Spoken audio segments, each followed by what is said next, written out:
I mean, obviously, Shauna, two girls out with injury. What's that mean for you guys this season and having to kind of piece together a short bench moving forward? Yeah, we've dealt with it, in and out this year, right? And so we really haven't had if you think about it, we haven't had our entire team together this entire year.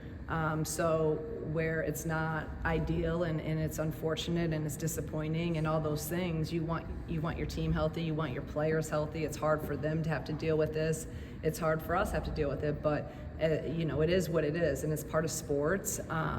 The unfortunate part of it is injuries happen, and so our guys that are able to play, we're together, they're connected, nothing's changed. We're not, it's not like we're still planning on competing and winning games, and standards, expectation, goals, everything stays the same. We just got to continue to take one day at a time, prepare at an elite level, and then go out there and play as hard, as smart, as together as we possibly can. I think both were qualified. You guys plan on pursuing a medical redshirt for either Gretchen or Makara? That's something that we'll continue to talk through. I mean, all these things, they take so much time, decisions, and them working through, trying to come back. It's been a long process for them. So we'll talk through all of them.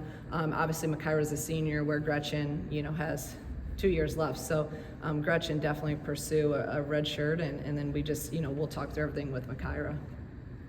Just with Makara, the person you know really well, just this process that she's gone through this year, just how tough has it been for her and for you as well? Yeah, it's hard, right? I'd be lying to you guys to sit here and say it's not hard. You feel for the kid.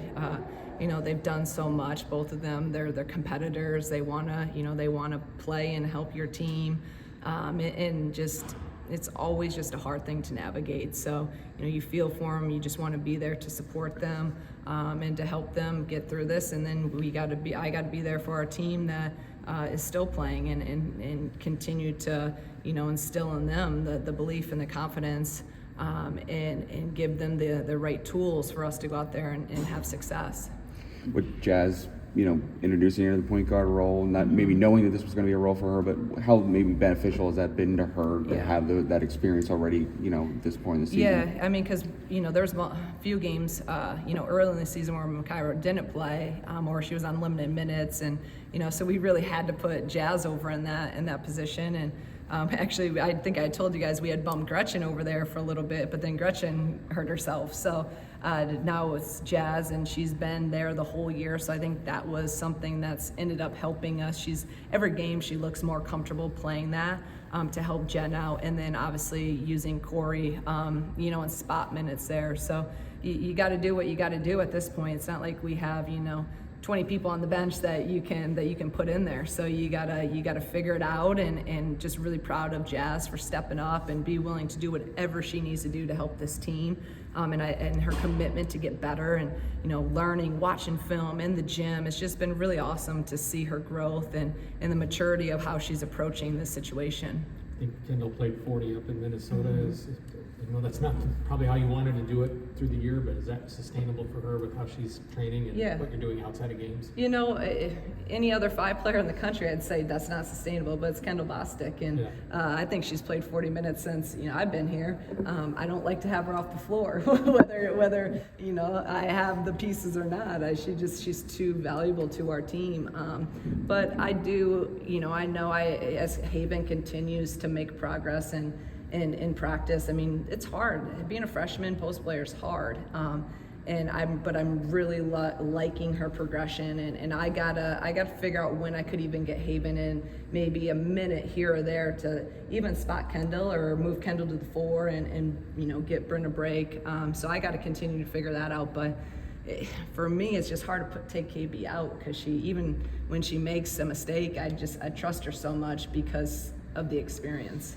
We hit this with you before Minnesota, but offensively and just through the course of the game, what you call, how has it changed without Makara and now without Gretchen? Because we talked to you about hitting the easy button and just saying, hey, we need a bucket here. Let's run a ball screen from Makira and get her downhill. That doesn't exist anymore. No, you're right, and that's part of the challenge of what we do as coaches, because we did a lot with the Makira where low shot clock even we just went follow, which is a high ball screen, and let Makira make a play. Where we can do that with Jen, it just they're different players. We're all different. Every player out there is different. So that's where the last 2 days we've really honed in on just the execution of what we want out of certain plays and what we're looking for and all the options, because whether that's low shot clock, whether that's the fourth quarter, we have to clean it up, and that's whether Makira's on the floor, Gretchen's on the floor. Yes, some of the play calls changed, but I loved our play calls against Minnesota in the fourth. We didn't execute, and so that's on me. I gotta figure out how to put them in a position to execute. We had that game and we just made too many mistakes. So that's really, we've kind of gone back to really cleaning everything up, the details. We have to be sharp in those moments, because maybe you don't have just a high ball screen, Makira, go make a play for us. We gotta be able to execute at an elite level. So that's on me, and that's what, again, the last 2 days we've been really working on, and really I've seen an improvement. Now it's about applying and putting that into the game tomorrow. I'm sorry, just one more about Gretchen. Did she have a setback against Oregon, or can you kind of walk us through maybe the process of being available for that and then getting to this point? It's been, she's dealt with some just knee stuff kind of really her whole career. And then she tweaked it and hurt it in Oregon State. And that's why she didn't play, that next game. I think we held her out. Kentucky, she played but was not, and it was hard for her to even plant and go into a jump shot. And then I think she was out the next how many games until leading into Oregon. We wanted to try to give it a go because she had some time. And for the outsider and for all of us, you're like, well, she dropped 13 points, and she was huge, but was playing, it wasn't healthy, and she went through that decision with her family and all of us, and you got to do the best thing for these kids and their health. That's the number one thing. We want to win basketball games, but their health is the most important, and where it sucks and no one likes it, for us, the health is always going to be the number one thing for our student athletes, and I'll figure everything else out. I just want them to be okay, and hopefully she recovers and comes back, and she's going to have an unbelievable career here. I mean, she's an elite player, she's an elite worker, and it would have killed her too if she wasn't. She's the type of player that she doesn't know 50%. She doesn't know, okay, I'm not going to be able to practice, but I'm going to go and try to play a game. That's not fair for her either. So whether, it's a hard decision, but the best decision. And this might be a dumb question, but Erica's here, Sierra's on the way. Assuming the answer is no, because this is kind of a tough position, but just given the nature of where you guys are at, have you considered or broached the conversation of maybe? I've considered everything at this point. I've thought through everything, but you also then, Erica's been here for a few days, and even I sometimes forget every little thing that goes into where we're at right now in the season. I mean, it is so much defensively, offensively, everything, where we'll continue to look at that. But I mean, as CC, there's just no way, because she's not even here yet. It'd be not worth wasting a year. Erica, you still kind of see, but you're kind of pushing that time where, is it worth burning a year or not? But yeah, definitely I've looked and thought about every single possibility. In years past, before you got here, players were added semester from other sports just for an extra body, not necessarily to see floor minutes during games, but just other people to be on the floor in practice. Well, I think that's what really helps with Erica here and CC coming. They can practice? They can practice, okay. So they can do everything. And that's even been a huge help with Erica the last few days, because we're so low on guards. And then CC, it's going to be great because she can play multiple positions. So, and that was even what was great about getting Irene back, just even she hasn't played a lot, but in practice even, just getting, another healthy body out there. And then we got our practice guys coming back once school starts, so that'll help us a lot too. Non-injury news, Iowa, how have they kind of evolved from having this megastar in Caitlin to now this version of it? Thank you for asking me something about basketball. Iowa's still Iowa, and the thing that when you really break them down, the confidence they've all had from winning, and winning at a high level the last 2 years.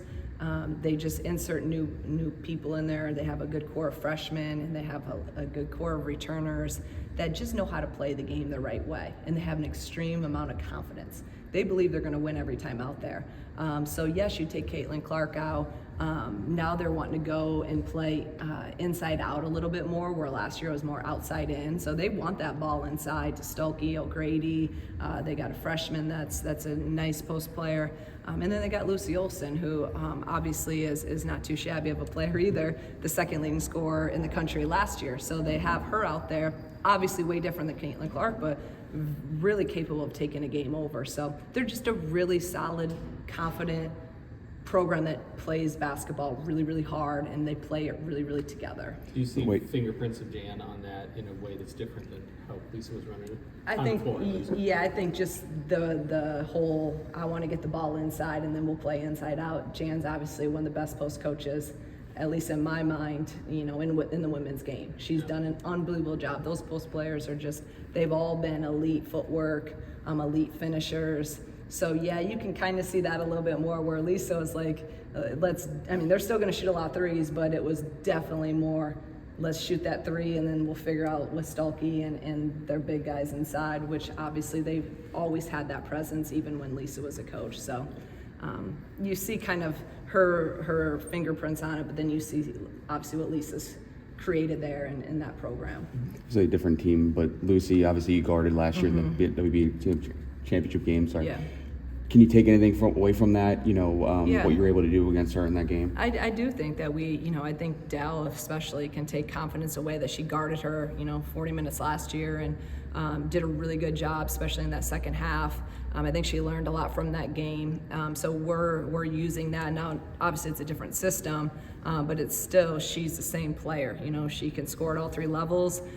She's their kind of head the snake. Everything runs, through her, and when they need a bucket, they're going to go to her, or they're going to go inside.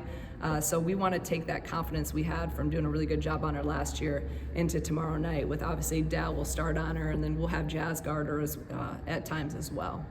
Corey, how's her development, and how big can she be for the remainder of this season? Yeah, this is a positive, right? When you're looking at some of these injuries and some of the tough, situations we've had to deal with, is, other guys get opportunity, and what are they going to do with them? So it has to kind of expedite their growth and their learning curve. When you talk about a Corey, when you talk about a Jazz, when you talk about a Barry, they're now having to do and play a lot more. So you got to look at that as a great opportunity for them and their growth, and they're going to be able to play through more mistakes. They're going to get a ton more minutes and experience. So I think Corey, I'm really happy with her. Even in the last 3 weeks, probably right before Christmas, I thought she's just been, she's been practicing at a different level. She's been coming into games. I thought the first half against Minnesota, her defense was great. Now she has to be able to sustain that. So just continuing to pour into her and work with her, continue to keep her confidence. But we're going to need her. We're going to need her defensively. We're going to need her offensively. She can play 1 through 4. She knows all the positions. That's a credit to her. But this is a time and an opportunity for her to really step up. Last year, because I think I know the answer, because I know how you feel about Makira, but last year we heard her talk about just isolationism and her mental health during the concussion. Do you still have to be worried of that as she's still going through this last semester and as she finishes here at Illinois? I'm going to worry about all these players and their physical, their mental, their emotional well-being, 24/7s. You care about these kids. You're always worried about them, and even when they leave here, you worry about them, and because you love them and you care about them. So the great thing is that Makira and all of our kids, Gretchen too, as you're dealing with something hard. We have great support here. Obviously with Dr. Cook in terms of the mind, and then Autumn and all of our doctors and our staff in terms of the physical piece, and then all of us coaches and our teammates. In terms of just being there and supporting and loving, them in a tough time for them. So we'll all be here for them. We're going to support them as best as we can from every single area, mental, physical, emotional, spiritual, whatever way they need to be supported. We're going to wrap our arms around them, and we're going to be here for them. Thank you, Shauna. Thank you, guys.